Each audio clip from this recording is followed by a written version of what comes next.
been talking for a while, and the holidays and just a couple things with work, it hasn't given me a lot of really opportunity to do a video per se. So I'm in my bedroom right now, and I thought I'd go a little bit differently than my usual broadcast. I want to talk about the wonderful story, the Bible.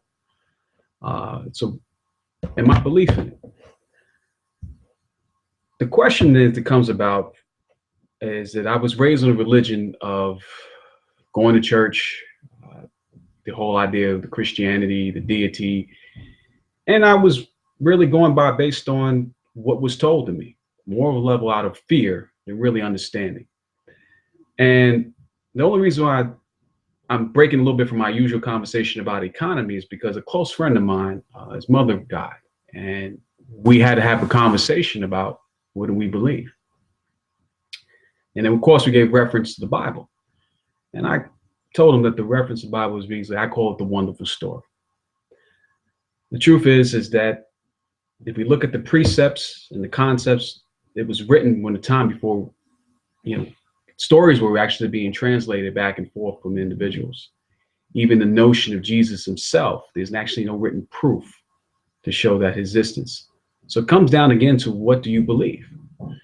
And explaining this to a person that's my closest friend and who really had a lot of doubts, and he's done a lot of research, and that was the great avenue that we have is the internet, is to understand that those concerns are legitimate.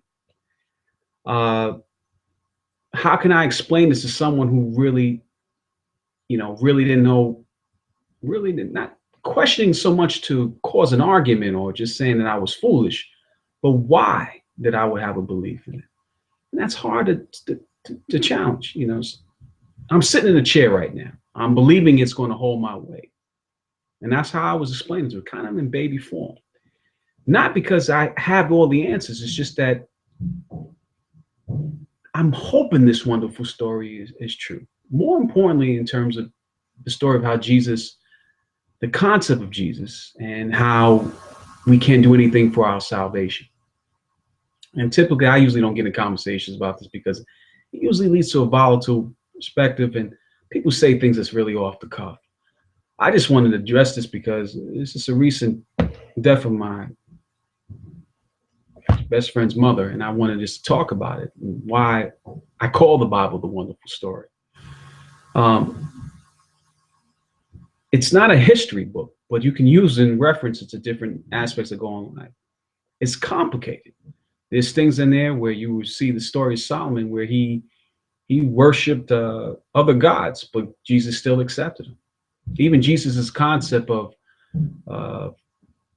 in the Matthew, where he talks about the kingdom of heaven is like a wage employer looking for wage earners from the start of the morning to the evening. Of course, I'm paraphrasing this, and how he, at the end of the story, he pays everyone the same salary. The people who started earlier got the same thing, and they were angry.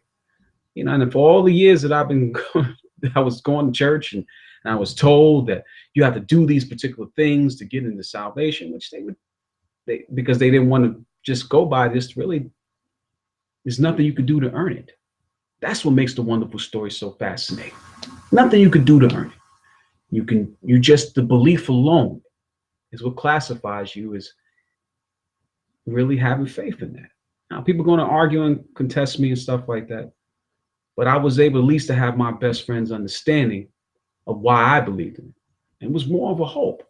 I'm hoping that the concept of Jesus, that there's nothing I can do, and there's a better place where this existence, what we do every single day, and as best as it could be, it's still not the par. You can have your best week, your best month, but it's always fleeting. So the hope is in the wonderful story where there's a place where this is not the case, where you're not tired, you're not dealing with loss. That's the concept of it. And there's nothing I can do to deserve it. Yes, I will sin every minute of the day. Back in Wonderful Story makes it even great when Jesus stated that your righteousness is filthy rags. And if we function from those premises, we shouldn't be in conflict with anybody, like in conversation or doing this. Now, I'm probably going to put a couple other posts about just religion itself and why I don't go to church anymore because of just not the individuals themselves doing something particularly wrong.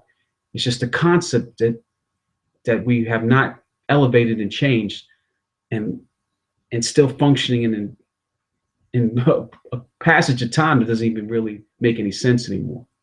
We're still going for someone else to tell us and read us the story based on their precepts of what they read. And you're not even having a real dialogue and challenging the individual what they believe, because this could be misinterpreted.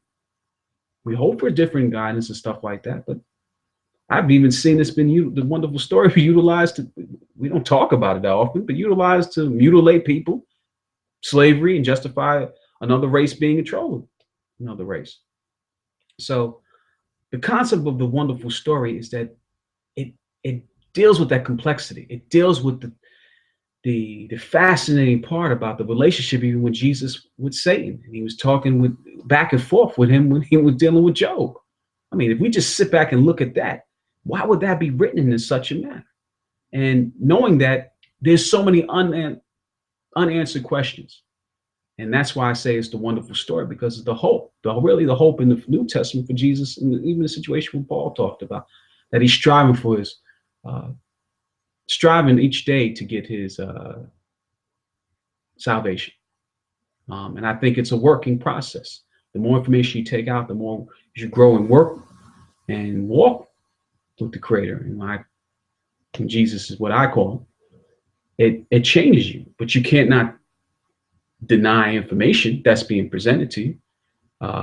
And how does that fit into where we're living at now, especially economically? And I believe the economics control pretty much religion and anything else that we do.